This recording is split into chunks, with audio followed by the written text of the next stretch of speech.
Comme je dis souvent, il y avait les cassettes de cul et les cassettes d'UFC qui circulaient. Donc moi j'ai dit, fais voir les cassettes. Bon, je prends celle de cul. Ah bon, maintenant fais voir l'UFC maintenant. Tu mets un coup, l'autre, dodo. Je les vois un peu aussi comme des Pokémon. Hop, j'attrape entre guillemets son énergie. Si tu mourrais demain, tu auras bouclé la boucle, tu es content de ce que tu as entrepris, ce que tu as réalisé. Et... J'en ai rien à foutre de mourir demain. M'entraîner, prendre des coups, essayer de tordre mes copains. Ça, c'est quelque chose qui me fait plaisir. Donner des gants à des gars et je leur disais, ou des protèges tibia, frappe-moi où tu veux, ce que tu veux. Tu tapes, j'ai insulté ta mère, je t'ai fait une queue de poisson, et tu cognes, frérot.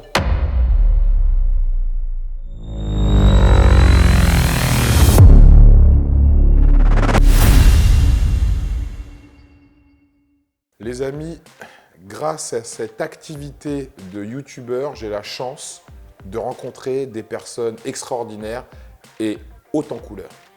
Aujourd'hui, je suis avec quelqu'un, j'aime pas le terme admirer car on n'admire que Dieu, mais quelqu'un que j'apprécie énormément par rapport au travail qu'il fournit et, il n'aime pas que je dise ça, mais pour moi, c'est une référence, c'est un modèle, c'est un fer de lance dans son domaine d'activité qui est le sport de combat.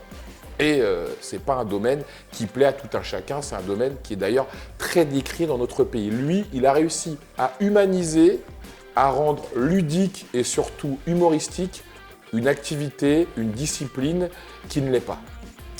Les amis, je suis avec Monsieur Greg MMA. Si vous restez jusqu'à la fin de cette vidéo, vous allez savoir comment il est passé de Greg à Greg MMA. Vous comprenez bien que son nom de famille, c'est pas MMA, mais son prénom, c'est Greg. Grégory, je présume. Donc, avant cela, les amis, vous avez deux choses à faire, mais ça, je serai intraitable. La première, bien évidemment, vous abonner à la chaîne. Et la seconde, mettre les notifications. Ceci étant dit, je vais faire mon intro. Bon, que certaines personnes avancent parce qu'elle est longue, même moi j'avoue, elle est un peu longue. Et qui plaît à tant d'autres personnes qui ne la trouvent pas si longue que ça.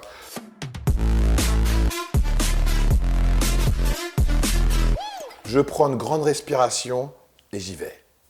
Les amis, si comme moi, quand vous rêvez le matin, vous avez la chance d'être de bonne humeur, car vous avez le bien le plus précieux qui existe. Je ne parle pas de l'amour, je ne parle pas de l'argent, je parle bien évidemment de la santé et que de surcroît, les personnes que vous aimez, et n'oublions pas celles que vous n'aimez pas, car sans elles, on ne serait pas là où on est aujourd'hui, sont également en bonne santé, on peut le dire officiellement. Aujourd'hui est un nouveau jour, today is a new day. Bon, c'est bien, ça sera pas mal pour le bêtisier parce qu'il se fout de ma gueule à côté, on va bien rigoler. Donc, Greg, c'est un honneur de ouf de t'avoir à côté de moi parce que je suis un fan de tes vidéos. Moi, que je ne suis pas particulièrement fan de sport de combat, je pense comme beaucoup de gens qui regardent tes vidéos, mais tu as réussi à rendre amusant, à rendre attractif, attrayant une activité qui ne l'est pas forcément parce que tu te confrontes à des gens qui ne sont pas de ta discipline. Donc, comme on dit vulgairement, tu vas au carton, quoi. Tu n'as pas peur d'être ridicule, tu n'as pas peur de prendre des coups et c'est ça qui fait ton ADN et ce que tu es aujourd'hui. Mais aujourd'hui, je me suis rendu compte que dans toutes tes vidéos, tu ne parles pas de qui tu es. Tu mets en avant les autres, comme moi je peux le faire dans mes vidéos, mais tu ne parles pas de ta personne. Et c'est un honneur pour moi que ici, au Homme Robe, tu veuilles bien lever le voile sur la personne que tu es, ton parcours, et ce qui a fait qu'aujourd'hui, tu es la personne la plus influente dans le domaine du fight en France. Donc déjà, peux-tu te présenter ? Salut Rob, déjà je me foutais pas de toi, j'aurais cité avec toi ta petite phrase que je connais par cœur. Oh, c'est un honneur mon ami. Parce que je connais bien tes vidéos. Et d'habitude, je ne suis pas stressé quand je fais des interviews, mais là, oui. Parce qu'en fait, il y a quelques gars qui sont très bons en interview, et t'en fais partie. Et j'aime beaucoup tes interviews. Alors, qui es-tu ? Comment tout ça a commencé ? Je m'appelle Grégory Bouchlaghem, c'est mon vrai nom. Ah, mais tu es de quelle origine ? Berbère. D'accord, ok. Et puis normand, hein, donc un joli métis, j'espère. Qui je suis, un gars normal, un gars de la campagne, qui a tout à fait normal. Et puis de fil en aiguille, j'ai commencé les arts martiaux, et puis maintenant j'en suis là où j'en suis, bien malgré moi. Hein, c'est pas quelque chose que j'ai cherché, que ce soit la notoriété ou tout ça, mais je suis passionné d'arts martiaux. Quel est ton parcours au niveau des arts martiaux ? Tu as commencé à quel âge ? Tu as commencé par quelle discipline ? J'ai commencé le karaté à 17 ans. Ah, tu as commencé tard les arts martiaux ? Ouais. Et un jour, je me suis mis un coup de pied au cul, je me suis dit, c'est pas possible, je vais pas rester toute ma vie cloîtré dans ma chambre à jouer aux jeux vidéo. D'ailleurs, je défie quiconque de me battre à Doom, à Mario Kart, ou à Street Fighter 2. Je suis une machine de guerre à ça. Et puis voilà, non, bah, les jeux vidéo c'est sympa, mais c'est pas la vraie vie. Donc, c'est pas avec ça non plus que tu vas impressionner les nanas ou que tu vas t'imposer en tant que bonhomme. Je me suis dit, bon, faut que je fasse un truc là, réveille-toi. Donc, coup sur coup, j'ai acheté mon banc de muscu dans le garage et je me suis inscrit au karaté. D'accord, mais tu faisais des études quand même ou tu avais arrêté les études à cette époque? Non, j'ai un bon petit bagage au niveau des études, entre guillemets. J'ai une licence TAPS. D'accord, ok. Et puis voilà, 2 brevets d'État, un de karaté et un en métier de la forme. Et donc tu commences le karaté à 17 ans, t'en fais pendant combien d'années? 5-6. Et après tu passes à notre discipline au bout de Ouais, 5-6 ans? ouais, bah après je me suis mis au jiu-jitsu brésilien. D'accord. J'ai vu que les sports de percussion, c'était pas suffisant pour performer. En tout cas, avec les UFC qui commençaient à circuler, les cassettes qui commençaient à Ah, je circuler. me souviens, c'était extraordinaire Voilà. la première cassette. Ouais. Hein, comme je dis souvent, il y avait les cassettes de cul et les cassettes d'UFC qui circulaient. Donc moi j'ai dit, fais voir les cassettes. Bon, je prends celle de cul. Ah bon, maintenant, fais voir l'UFC maintenant. Notre forme de combat. Et donc quand tu vois les premières, parce qu'à l'époque, quand les jeunes qui sont nés en 2000 ne se rendent pas compte qu'est-ce que ça a procuré pour les gens de notre génération quand l'UFC est arrivé. C'était des mecs qui faisaient tous les sports de combat et c'est les Gracie donc, qui gagnaient. Et grâce à eux, ce sport a évolué parce que tous les compétiteurs après allaient se former chez eux. Donc qu'est-ce que tu as ressenti quoi quand tu as vu ça? Tu t'es dit c'est ça que je dois faire comme discipline? Bah, en fait, il y avait beaucoup de lieux communs qui circulaient sur les arts martiaux. Le karaté, le coup qui tue, la boxe thaï, le truc de tueur, le judo, la lutte, tout ça. Donc, on était un peu dans l'expectative.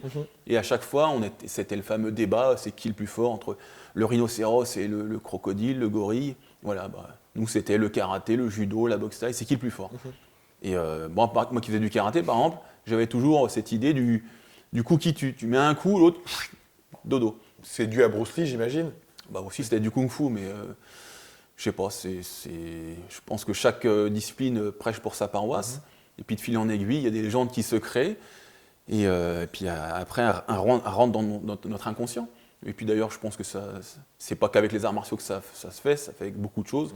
On est un peu conditionné à penser des choses qui sont totalement fausses. Et sur les arts martiaux en particulier, il y avait ce gros point d'interrogation. Qu'est-ce que ça donne si on met un judoka et un karatéka, un lutteur et un boxeur? Et moi j'ai regardé ça, j'ai fait waouh, mais c'est magnifique. Bon, c'est d'une violence extrême, Absolument, ouais. mais c'est du réel. Moi, ce que j'aime dans ma vie, c'est les choses réelles. Je veux pas me voiler la face sur quoi que ce soit. Si je suis un con, je veux le savoir que je suis un con, et puis je ferai en sorte de ne plus l'être. Si je suis faible, je vais accepter, ok, je suis faible, je vais m'en remettre en question, et je vais faire ce qu'il faut pour ne plus l'être. Ayant vu ces vidéos, je me suis dit, bon, il va falloir que j'apprenne cette discipline, celle que Royce Gracie pratiquait, et qui lui permettait de dominer des monstres, parfois qui faisaient 130 kilos, des champions de boxe et tout. Et voilà, donc je me suis inscrit ensuite au jiu-jitsu brésilien quand c'est venu en France, en sachant qu'au début, il y avait quelques clubs et pas plus, quoi. Donc je devais aller jusqu'à Paris, me taper 1h30 pour y aller, 1h30 pour revenir. Les jeunes d'aujourd'hui qui ont des salles de sport à tous les coins de rue, qui ne veulent plus se déplacer pour aller d'un point A à un point B, ne peuvent pas comprendre ce que tu viens d'énoncer. C'est que nous, à notre époque, quand on voulait quelque chose, vu qu'on n'avait rien à proximité, il fallait se déplacer. Et quand on se déplaçait, vu qu'il n'y avait pas les téléphones portables et les applications et Internet comme aujourd'hui, on ne savait pas quand un lieu était fermé ou quand il était ouvert. Donc, il fallait donner plus que de la volonté, de l'abnégation. Et surtout, c'était une forme de discipline parce qu'on apprenait à fermer notre gueule, à écouter. Donc, dès que tu t'es mis au jiu-jitsu brésilien, est-ce que tu t'es découvert une vocation ? Plus que dans le karaté, par exemple? C'était pas forcément une vocation, c'était un prolongement martial. D'accord. Mon but, et en tout cas j'espère que le but de toute personne qui pratique un art martial, bon ça peut être pour se faire plaisir aussi, mais je pense que la majorité, le but c'est quand même d'être le plus fort, d'être au sommet de la chaîne alimentaire. On a envie d'être Sangoku dans ce tournoi des arts martiaux, et tout le monde vient et puis on se tape dessus. En tout cas je suis sûr que c'est le rêve de tous les gamins. Et puis après, il y en a qui abandonnent parce qu'ils ne sont peut-être pas suffisamment bons. Il y en a d'autres qui abandonnent parce qu'ils n'ont pas le courage nécessaire, la discipline. Puis il y en a d'autres qui persévèrent. Ça devient des grands champions, ou alors ça devient des gars comme moi qui sont plutôt bons. mais qui ont réussi à la force des points, quoi, et du courage. Et donc, une fois que tu as fait ces 10 ans de jiu-jitsu brésilien, qu'est-ce que tu t'es dit maintenant que tu étais bon en karaté, tu étais bon en jiu-jitsu brésilien? Tu t'es dit, bon, maintenant, il faut que je me confronte à d'autres personnes pour voir si je suis si bon que je le prétends et monter au niveau de la chaîne alimentaire, comme tu le disais précédemment? Ça s'est fait doucement, hein.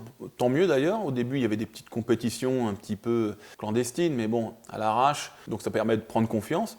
Et puis un jour, tu as un appel, il y a des managers qui te repèrent, et puis tu te retrouves en face d'un mec qui a combattu à l'UFC. Waouh. Et puis tu le bats. Et donc, alors, quand tu te retrouves à te confronter avec quelqu'un qui est là où tu aimerais être et que tu le bats, bon, bah là, ça te fait pousser des ailes et tu te dis, j'ai signé en bas à droite, il faut que j'y aille, quoi. Le fait de gagner en soi, c'est pas une finalité. La finalité, c'est la victoire, c'est un moyen. C'est pas une fin en soi.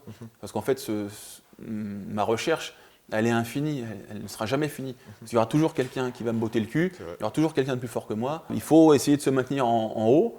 Et de toute façon, je pense que c'est un état d'esprit qu'on doit retrouver dans la vie de tous les jours. Je ne suis pas fan des grands discours à l'américaine, never give up, vas-y, il faut bosser. Ouais, il faut bosser, la vie elle est dure.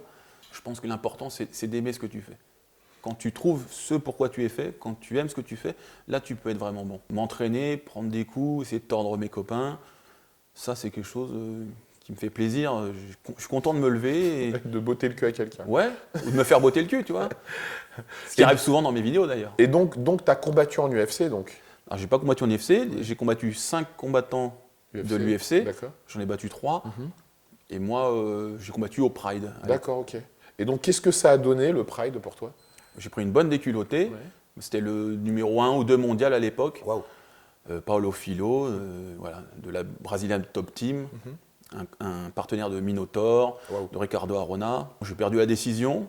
J'ai été assez courageux parce que je n'ai pas abandonné. Paulo Filho dira ensuite que je lui ai donné plus de difficultés que Murillo Ninja, donc, qui était un combattant que j'admirais aussi. Donc. Qu'est-ce que ça fait quand on commence par le karaté à 17 ans pour arrêter de se branler dans sa chambre, qu'on finit par être subjugué par un nouvel art martial qui arrive, donc l'UFC grâce aux vidéos dont on parlait. Tu finis par faire du jiu-jitsu brésilien pour te parfaire à cette discipline. Tu finis par faire des combats et battre des champions du UFC. Et là, tu finis par combattre avec l'un des meilleurs mondiaux et faire le Pride. Comment on se sent? C'est extraordinaire, non? Qu'est-ce que ça fait qu'est-ce qu'on ressent? Qu'est-ce qu'on ressent, de se retrouver après tout ce temps dans une scène qui doit être hyper impressionnante. Je veux dire, même si on a le talent, il faut quand même avoir le courage d'y aller, parce que c'est un univers, c'est une odeur, quand on se retrouve dans ce genre de truc, c'est là où on voit si on est un homme ou pas, même si on a un entraînement qui nous prédestine à ça. Ouais, bon après, moi, je suis pas prédestiné à ça intellectuellement. Je suis plutôt quelqu'un de solitaire, d'introverti, quelqu'un qui aime beaucoup réfléchir, qui aime lire et tout ça, la culture. Mais je ne suis pas fait pour être un guerrier. Mais le fait est que j'aime ça. Du coup, je sais que je ne serai jamais au sommet de la chaîne alimentaire, mais j'aime ça. Je m'en fous. Je savais que j'allais me faire botter le cul au Japon, mais j'y suis allé. Et bon, c'est un plaisir, quoi. Même il y a une chanson de Shuriken et à chaque fois que j'y pense, j'ai la chair de poule. Tu vois, regarde, c'est vrai. Et il te dit, même vaincu, je me jetterai dans la bataille pour l'honneur comme un samouraï. Ouais. Tu vois? Shuriken, on lui fait un petit coup, c'est un ami. Ah bon? Joe. Ouais, c'est un ami, je te le présenterai. Ah oui, grave. Ah, mais bon? Et Joe, il est extraordinaire. Bah ça, ils font partie de mes modèles, tu vois. Ah, et moi aussi, ouais, tout à fait. Comme Akhenaton, qui avait des paroles tellement fortes, tellement sensé, belles. Ouais, sensé. Maintenant, j'ai pas envie de faire le vieux con, mais le rap d'aujourd'hui, c'est dégueulasse. Alors qu'avant, enfin, pas tous, mais c'était des poètes, les mecs. Bah, ils étaient littéraires, quoi. Je veux dire, ils ouvraient des livres, quoi. En tout cas, ils s'intéressaient au monde qui les Ouais, entoure. Ouais. Donc, ton métier, comme tu l'as dit précédemment, donc tu as un diplôme d'état d'éducateur sportif, tu as un diplôme également de prof d'art martial, tu as également une licence TAPS, donc on va dire que tu es surdiplômé dans tout ce qui est l'encadrement du sport classique et du sport de combat. Donc, tu es coach. Ouais, c'est mon boulot.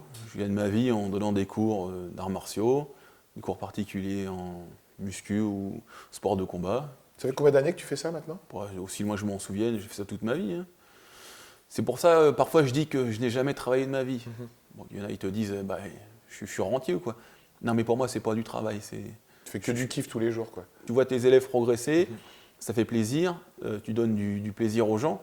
Les gens ils sont prêts à débourser des sommes conséquentes pour venir te voir, c'est gratifiant. Donc c'est pas un boulot, moi je ne travaille pas à l'usine. Voilà, travail, bon j'aime pas être télémaculture, mais bon, enfin tout le monde le sait, entre guillemets, mais ça vient de tripalium, c'est du latin, c'est un instrument de torture. D'accord. Donc moi c'est pas un tripalium, c'est pas un instrument de torture. Le travail pour moi c'est un épanouissement. Donc, comme tu nous le dis, ce que tu fais tous les jours, c'est un plaisir. On a un peu le même métier tous les deux. Donc, on ne se lève pas le matin en se disant, oh, putain, on va à l'usine, on voit que des gens extraordinaires tous les jours qui nous payent pour passer du temps avec nous. Quand je me lève le matin. Hein. Est-ce que tu ne te lèves pas le matin en plus? Alors moi, il faut que mes yeux s'ouvrent d'eux-mêmes. Ah, ok, génial ça, c'est génial. Et quand mes yeux s'ouvrent d'eux-mêmes, ça veut dire qu'il est temps de me lever. Putain, mais elle est cool, t'as eu. Donc, t'as pas de coaching à 7h du matin, toi. Donc, fier de ton expérience dans ton domaine de prédilection qui est le sport de combat, la question que tout le monde se pose, ce personnage de Greg MMA, mais parce qu'aujourd'hui tu es une personnalité des réseaux sociaux, on peut dire que tu es un influenceur, hein, j'aime pas ce mot mais c'est une vérité. Donc comment ça s'est passé tout ça? Comment tu es arrivé à devenir le mec le plus influent dans le sport de combat en France sur les réseaux? Bon, déjà tu me dis ça, tu me l'apprends entre guillemets, je prétends pas influencer qui que ce soit. Comme je t'ai dit tout à l'heure, la vie des gens, ça m'intéresse pas trop. Hein. Donc, les réseaux sociaux, c'était pas mon truc, mais bon, pour le business, c'est important aussi. Ça fait aussi partie du business. Mais c'est pas, je m'en fous en fait. Je m'en fous de beaucoup de choses. Oui, on a compris, ouais. Mais c'est peut-être aussi ça que les gens apprécient, c'est que j'hésite pas à charrier, à dire des conneries. Je ne suis pas en train de peaufiner une image. Moi, j'aime bien faire le con. Parce que la vie, elle n'est pas très sérieuse. Hein. Il ne faut pas se prendre au sérieux. On en a pour 80 ans et dans 200 ans, même pas. Si dans 30 ans, on se souvient encore de toi. Ouais. Comment tu t'es retrouvé un jour devant une caméra à parler de ton métier, qui est ta passion, qui est ta vie? Avec... Bon, j'ai un petit palmarès en sport de combat, donc c'est cool, j'ai une légitimité. Il y a Johan Verriot, qui est le journaliste de Karaté Bushido, il est toujours à la recherche de sujets. Donc on avait fait une vidéo sur donner des gants à des gars, et je leur disais, ou des protèges tibia, frappe-moi où tu veux, ce que tu veux, et puis voilà. C'est courageux pour les gars. Ouais, mais je voulais voir. Ouais. Et les mecs, je les chauffais, je leur dis non. Parfois, ils m'envoyaient une pichette, non, on recommence. Tu tapes vraiment. Tu tapes, j'ai insulté ta mère, je t'ai fait une queue de poisson, et tu cognes frérot. Là il y a la caméra, tu vas passer pour un con si tu me cognes. Et là ils envoient des pralines, et puis il faut voir si tu arrives à bloquer. Les sports de combat c'est bien, les gens parlent et tout, mais la rue c'est pas pareil, c'est pas les mêmes codes. Alors il y a des similitudes, hein, parce qu'il y en a qui ils vont te dire ça n'a rien à voir. Si, ça a à voir, mais c'est pas tout à fait la même chose. Et c'est une vidéo qui a bien marché. Hein, on peut voir d'ailleurs sur cette vidéo que j'ai un ton un peu plus solennel, je suis un peu moins déconneur. Être face à la caméra, c'est pas forcément inné. C'est une décontraction qu'il faut avoir, et presque l'oublier. Et puis être comme quand tu es dans la vie de tous les jours. Cette vidéo a bien marché. Donc, qu'est-ce qui s'est passé? Karaté Bushido, ils se sont dit, c'est bon, ça passe bien à la caméra, les commentaires sont plutôt élogieux à ton égard, donc on en fait une deuxième, une troisième, une quatrième. Est-ce que toi, tu avais des idées peut-être pour des futures vidéos? Ouais, moi j'avais plein d'idées, donc j'avais l'idée de faire un contre plusieurs. Bon, ça j'ai fait avec les gars de Body Time, salut les copains. Hein. J'ai fait ça avec des petits jeunes dans la rue, quand ils me lynchaient, je me prenais une pêche, je tombais, je voulais qu'ils me lynchent et voir si j'arrivais à m'en sortir. Génial, qu'ils me lynchent. Hein? Vous voulez qu'ils me lynchent, j'adore. Oui. Et donc ça, ces vidéos, elles ont dû cartonner, non? Ouais, ça marche très très bien. Je voulais combattre un mec de judo de Jeux Olympiques. D'accord. J'ai fait tout, le banner. Donc en fait, ce qui est extraordinaire dans ton histoire, c'est que tu as fait des vidéos juste pour le plaisir, on va dire, pour partager des choses et surtout de te confronter à des situations que tu voulais vivre en réel et voir comment ça se passait. En fait, tu as fait une sorte de petite étude sociologique sur les premières vidéos que tu as faites. Tu t'es fait des kiffs parce que des gens que tu voulais affronter, des gens que tu voulais rencontrer. Donc, en fait, grâce à ton métier, entre guillemets, maintenant de youtubeur, ça te permet de rencontrer des gens que tu n'aurais pas pu rencontrer sans. Ouais, c'est ça. Comme je te parlais de Jérôme Le Banner. Non, super vidéo avec Jérôme. T'en as fait plein, hein, putain. Oui. Jérôme, c'est devenu ton pote, ça se voit. Hein. Oui, il aime bien venir s'entraîner à la salle. Tu as des gars comme Lou Bersan, comme Sami Sana, comme Saladin Parnasse. bon, c'est des grands combattants, hein, tu vois. Donc, à l'époque, je m'entraînais déjà avec des grands champions, tu vois, comme Cyril Diabaté, Xavier Poapokam. C'est des grands noms du MMA français. Donc, les grands champions, ils sont OK pour me rencontrer de toute façon, parce qu'ils savent voilà, que je ne suis pas un gogol qui a 2 ans de boxe et qui veut essayer, tu vois. Donc, ça se fait naturellement aussi. Puis les gens sont contents de venir, ils savent qu'on va passer un bon moment, on va échanger, on va se taper dessus, parce que c'est un petit peu le but, hein, là, c'est la confrontation.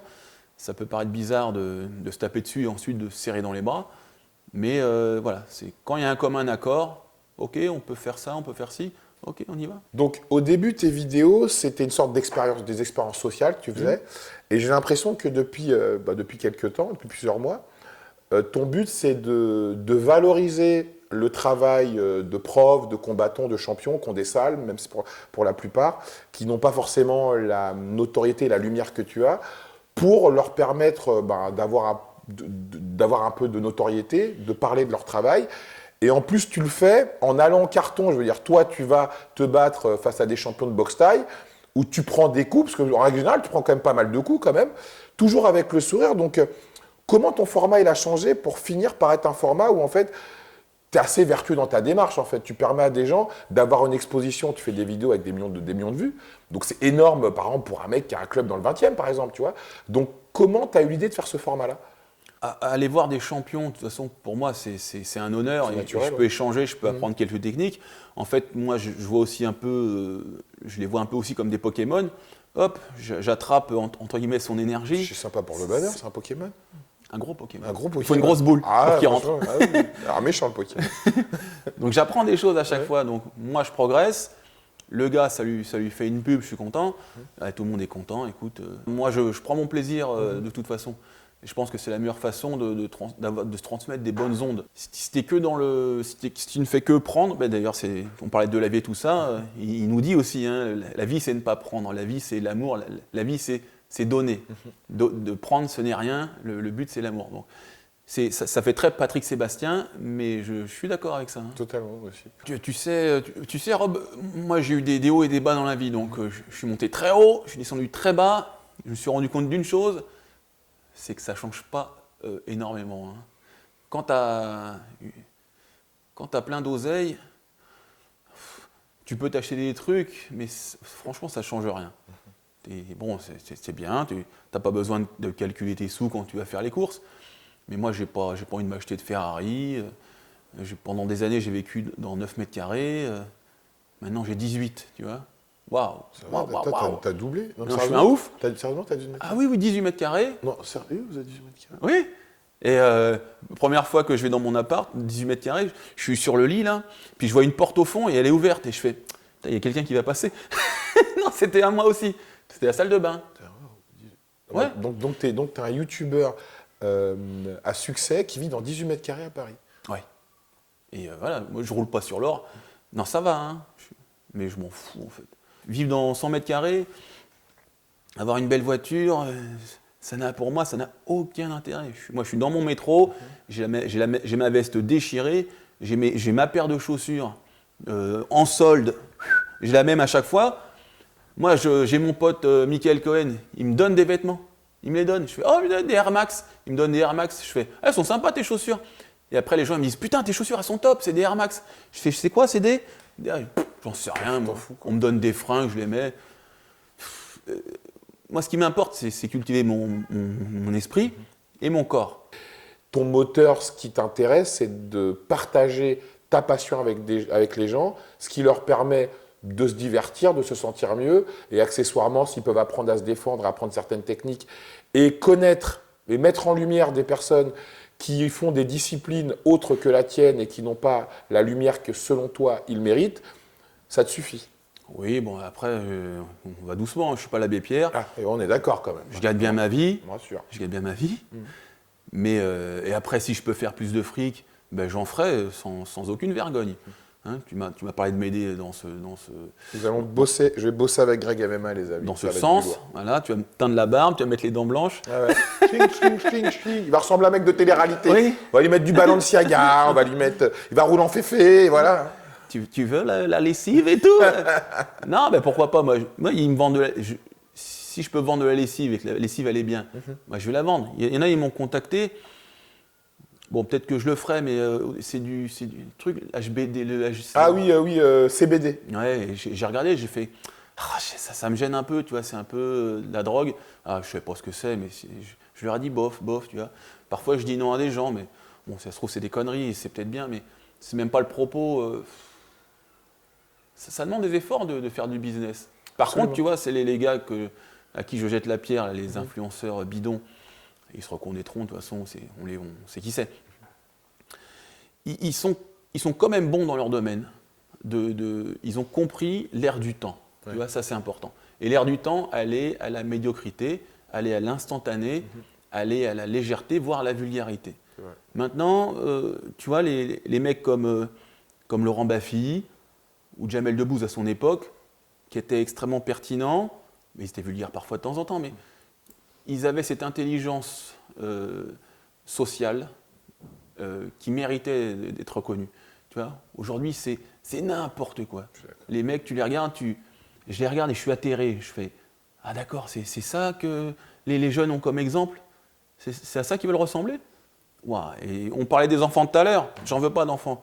Ils vont se faire influencer et ils vont devenir des décérébrés. Tu ne penses pas que grâce à ce que tu fais, et ce que tu disais précédemment, le fait que les jeunes sont un peu bêtes et qui suivent des gens qui sont un peu des mulets, que grâce à ton contenu, ou contenu de d'autres personnes qui sont assez intelligentes, c'est quand même un message d'espoir, parce que quand quelqu'un avec le contenu que tu as arrive à faire des millions de vues, donc c'est des millions de personnes qui regardent ton contenu, donc des personnes qui aiment les sports de combat ou pas, c'est quand même rassurant, non? Oui, je suis content. Ça me rassure sur l'état du monde, il n'est pas complètement perdu. Et il y a des gens qui peuvent encore s'exprimer en bon français, sans insulter forcément. Donc, ouais, quand je regarde les commentaires, ça va, je suis quand même content. Donc, dans tes vidéos, tu as des gens qui ont le même âge que toi, tu as des gens également d'une vingtaine d'années, donc qui font des sports de combat. Et les jeunes d'aujourd'hui manquent d'énergie, manquent de volonté, mais tu arrives quand même à faire des vidéos avec des gens qui sont dans le même mood que toi, en fait, quelle que soit leur discipline, et des gens quand même très jeunes. Donc, c'est encore une fois un message d'espoir par rapport à cette jeunesse qu'on peut qualifier de lazy des fois. En fait, si je vais voir un petit jeune de 20 ans, c'est qu'il a un talent, c'est que c'est un bosseur. Je ne vais pas aller voir un guignol qui ne sait pas faire d'arts martiaux. Donc, tu vois, si je te parle de Saladin Parnasse, qui a une vingtaine d'années, bon, c'est un petit jeune de son temps, qui a ses codes quand il parle comme les jeunes, d'accord? Par contre, c'est quelqu'un qui a du cœur, c'est quelqu'un qui est travailleur, c'est quelqu'un qui est souriant, tu vois? Donc ça, ces jeunes-là, s'ils peuvent influencer les autres, c'est tout bénéfice. Je pense que chaque génération, les générations qui nous ont précédés vont dire la même chose de nous, qu'on est des dégénérés, tu vois, ils vont dire lui il pense qu'il a ses muscles, qu'est-ce que c'est que ça, ils se battent, ils ne peuvent pas lire Proust ou quoi ou qu'est-ce. Je ne sais pas, je pense que chaque génération a ses qualités et comme je dis souvent, les jeunes de 20 ans, c'est vrai qu'ils sont impétueux. Ils me parlent parfois comme si j'étais leur ego. Donc parfois ça me déboussole. Ils ont une certaine répartie, ils ne se démontent pas. Ça, je ne peux pas leur enlever. Tu vois. Nous, je pense qu'on était beaucoup plus timides. Absolument. Moi, un adulte, c'était monsieur, pardon. Oui. T'écoutes et tu te tais. Oui, c'est ça. Nous, on écoutait, on se taisait. Oui. Maintenant, non. Alors, ça a du bon et du mauvais aussi. Hein. Donc, pour terminer, je ne sais pas si tu es au courant, mais Benjamin Samat et Dylan, deux mecs de télé-réalité très connus, vont faire un combat à Marseille. Oui. Un combat de boxe, me semble-t-il. Donc, ils communiquent là-dessus sur les réseaux sociaux parce qu'ils s'entraînent respectivement de leur côté. Donc, qu'est-ce que tu penses? C'est un peu à l'américaine ce qu'avait fait Logan Paul et son frère également avec des combats. Donc, qu'est-ce que tu penses de cette mouvance-là, anglo-saxonne, où des gens qui ne sont pas des combattants combattent avec des gens qui le sont juste pour l'oseille? Et là, c'est totalement différent. C'est deux mecs du même niveau, donc de télé-réalité, qui ne sont pas des combattants, s'entraînent pour combattre à Marseille dans une grande salle. Qu'est-ce que tu en penses de ça? Ça dépend, il y a un différent entre eux, un truc de gonzesse. Non, je pense pas. Il n'y a pas. Non, non, non. Dommage, parce que ça pourrait être intéressant. Bon, moi, je trouve que c'est toujours rigolo des combats entre amateurs. Moi, j'aime bien regarder même des chaînes comme Street Beef. C'est des amateurs qui se tapent dessus. Moi, je suis adepte, je ne vais pas mentir, j'ai un petit côté voyeur et j'aime bien la violence. Écoute, ça fait partie de moi, je pense que ça fait partie des hommes en général. Il y en a qui vont l'assumer, d'autres non, mais voilà, de voir deux mecs qui se tapent dessus, moi je suis prêt à m'asseoir dans un siège et regarder ça sans sourciller. Hein. Du moment que les mecs ne se prétendent pas champions de l'univers, il faut savoir rester à sa place, tu vois. C'est ce que j'essaie de faire dans mes vidéos. Je sais que je ne suis pas le meilleur, j'essaye. Je suis bon, hein, la fausse modestie, je déteste ça. L'arrogance, je déteste ça. C'est juste, tu te mets à ta place. Je sais ce que j'ai fait dans ma vie, je sais ce que je vaux. Je vais ni me dénigrer, ni me monter en épingle. Voilà, fais ce que tu fais et sans faire de mal à autrui, ce sera déjà très bien. Pour terminer, Greg, à quoi aspire Greg MMA aujourd'hui, fier de cette notoriété? Tu n'as plus rien à prouver dans ton milieu, tu es quelqu'un que les gens apprécient, dans tes coachings, bon, j'imagine que tu es full, tu as une chaîne YouTube qui marche du feu de Dieu, donc à quoi tu aspires aujourd'hui? Moi, j'aspire à pas grand-chose en fait. J'ai eu un petit peu tout ce que la vie pouvait offrir. Une fois que tu as goûté à tous les plaisirs, à toutes les félicités, qu'est-ce que tu veux de plus? Donc pour ça veut dire que toi, au jour d'aujourd'hui, si tu mourais demain, tu auras bouclé la boucle, tu es content de ce que tu as entrepris, ce que tu as réalisé. Et... J'en ai rien à foutre de mourir demain. Ça peut être le mot de la fin, les amis. En tout cas, Greg, merci beaucoup d'avoir partagé ton parcours qui est incroyable. Je pense que les gens aujourd'hui ont pu te découvrir au-delà de tes vidéos et du fait que tu te confrontes à des gens d'autres disciplines que toi. Donc là, tu t'es confronté à quelqu'un qui fait un peu la même chose que toi. Donc d'habitude, tu laisses les gens s'exprimer. Et aujourd'hui, c'est toi qui t'es exprimé à côté de moi. Donc c'est un honneur que tu l'aies fait avec moi, Greg. Et tu viendras dans ma salle pour faire une petite séance de baston. Ah putain, waouh! Oui ou non? Je ne vais pas dire non, mais je vais pas dire oui, quoi. Alors, Greg, avec tout ce que tu viens de nous dire, pour que tu t'en battais les couilles de mourir demain, je pense que cette maxime va te chier à ravir. T'aimes mieux être détesté pour ce que tu es plutôt qu'être aimé pour ce que tu n'es pas, ça c'est sûr. Et la jalousie, ça se méritera toujours poutot. Toi, la jalousie, tu lui mets des coups de poing de toute façon. Donc, tu l'encules, la jalousie. Merci Rob. Merci à toi. Merci.